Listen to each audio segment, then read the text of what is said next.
আজও বিকেলে বেরিয়েছি, চলে এসেছি খাসির দোকানে। এই দেখো আইসক্রিম খাচ্ছে ছেলে, আইসক্রিম খাওয়া শুরু করে দিয়েছে। এদিকে রয়েছে মন জিনিসের কেক। আজ বিকেলেও বেরালাম ঘুরতে একটু, ঠিকঠাক এই কদিন একটু কাজে বেরোতে পারলাম না।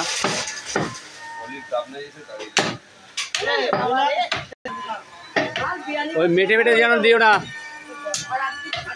আর এই কি বলে গোদ্দা নাকি ওই দিও না যেন।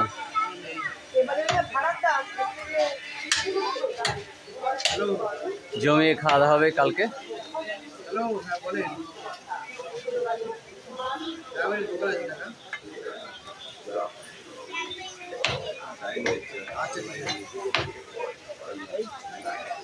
স্ট্যান্ডার্ড পিস করা হচ্ছে, যেহেতু নিজেরা খাবো।